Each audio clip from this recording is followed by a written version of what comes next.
Corona virus के दौर में प्रधानमंत्री नरेंद्र मोदी ने एक बार फिर राष्ट्र को संबोधित किया। पीएम मोदी ने 20 लाख करोड़ के आर्थिक पैकेज का ऐलान किया। पीएम ने साथ ही में कहा कि अब जरूरी है कि भारत को आत्मनिर्भर बनाया जाए। पीएम मोदी ने यह भी कहा कि 17 मई के बाद लॉकडाउन जारी रहेगा। ये लॉकडाउन नए नियमों के साथ जारी होगा। राज्यों के सुझाव के आधार पर लॉकडाउन 4.0 होगा। उन्होंने कहा कि लॉकडाउन के चौथे दौर के नियमों की जानकारी 18 मई से पहले दी जाएगी। कोरोना संकट के बीच केंद्र सरकार ने सरकारी बैंकों से कहा था कि रिटेल, किसानों, छोटे कारोबारियों और कॉर्पोरेट सेक्टर को लोन देने में तेजी लाए ताकि वो फिर से अपना कामकाज शुरू कर पाएं।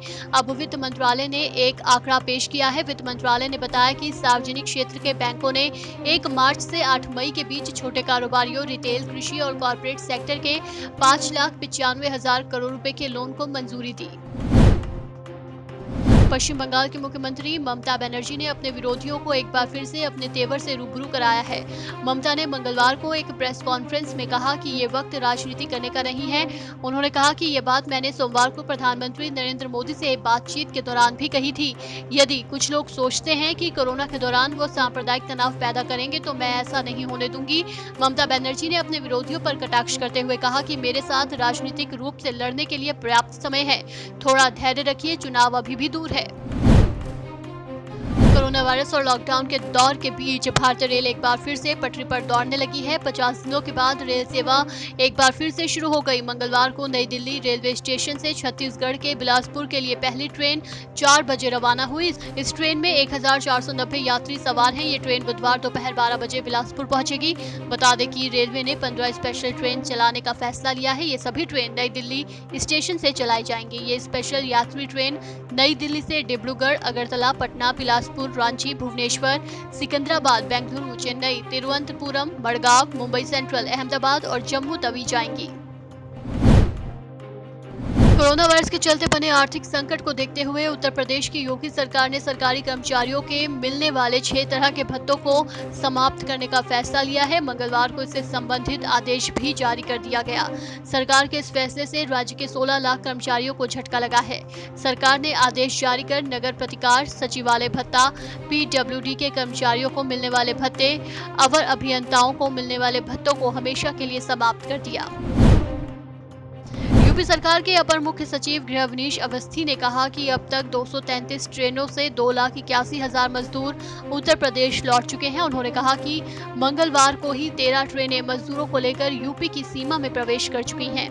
उन्होंने कहा कि अभी और भी ट्रेनें आ रही हैं। अपर मुख्य सचिव गृह अवनीश अवस्थी ने बताया कि मुख्यमंत्री योगी आदित्यनाथ ने कहा कि मजदूरों की सुविधा का पूरा ख्याल रखा जाए। दिल्ली हाईकोर्ट ने दिल्ली अल्पसंख्यक आयोग के अध्यक्ष जफरुल इस्लाम खान की अग्रिम जमानत अर्जी पर राहत दे दी है। कोर्ट ने राजद्रोह मामले में दर्ज एफआईआर पर कहा कि जफरुल इस्लाम खान की 22 जून तक गिरफ्तारी न की जाए। उनकी अंतरिम जमानत याचिका पर 22 जून को दोबारा सुनवाई होगी। कोर्ट ने अपने आदेश में कहा कि फिलहाल दिल्ली पुलिस उनके खिलाफ कोई सख्त कदम न उठाए। दिल्ली अल्पसंख्यक आयोग के अध्यक्ष के तौर पर जफरुल इस्लाम खान का कार्यकाल 14 जुलाई को खत्म हो रहा है।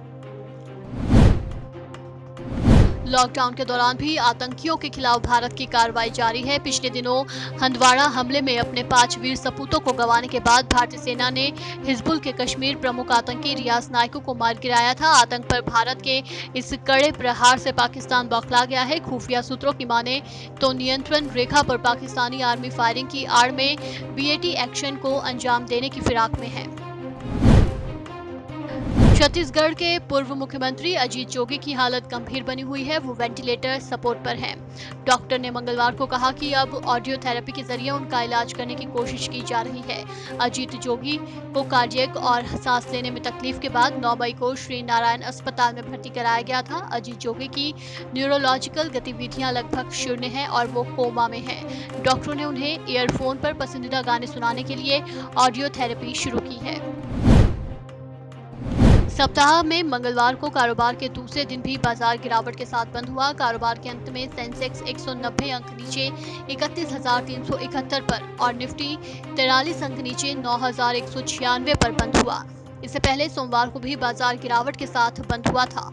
सोमवार को सेंसेक्स 81 अंक नीचे 31,561.22 पर और निफ्टी 12 अंक नीचे 9,239 पर बंद हुआ था।